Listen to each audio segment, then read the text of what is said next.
Hello hook loopers, welcome to my crochet channel. I'm Sarah. This is a short video about binding off in Tunisian crochet. Again, I have been asked recently, how do I bind off a project done in Tunisian Purl Stitch? So in my bind off video tutorial, I have shown you a couple of standard methods that can be used to bind off in Tunisian crochet.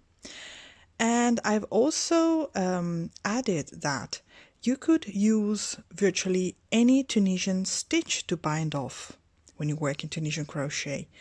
Usually the one stitch you use throughout the project. And this is true also for Tunisian Purl Stitch. So here, for example, I have a small swatch worked in Tunisian Purl Stitch of 10 stitches. And let's say I want to bind off here, starting from here. So I could use the very standard method for binding off, which is done like this. You just insert the hook under the first vertical bar, as you would for Tunisian simple stitch, then yarn over, pull through, but instead of leaving the loop on the hook as you would for Tunisian simple stitch, you slip stitch going through the initial loop on the hook. And then you would proceed like this until the end of the row. Okay? So this is the standard method. And you could use any other method I've shown you, like for example the most stable one, the one where you go with the hook under both the vertical bar and through the horizontal bar here in the middle. Then yarn over, pull through all loops like this, and proceed in the same way across. Okay.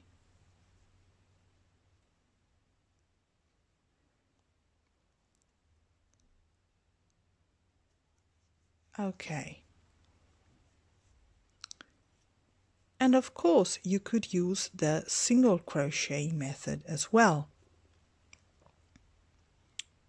Okay. Like this, and single crochet. Insert the hook under the vertical bar, pull through, up on the hook, yarn over and single crochet, and so on. These are all methods I've explained in my video. But yes, you could also bind off using the Tunisian Purl Stitch. So you would just keep your yarn to the front of the hook as you would for Tunisian Purl Stitch. Then insert the hook under the vertical bar. Bring the yarn to the back of the hook, yarn over, pull through, but instead of keeping the loop on the hook, you go through the first loop on the hook. And you would proceed like this until the end of the forward pass, which in this case is just a row. So you bring the yarn to the front, prepare for the purl stitch, insert the hook under the vertical bar, complete the stitch, then slip stitch going through both loops on the hook at the same time, and so on until the end of the row. So it is possible,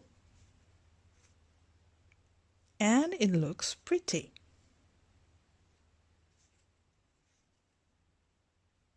And complete.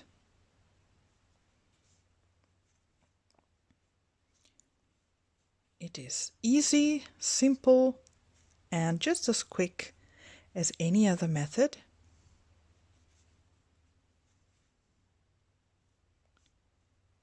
And that's my last stitch.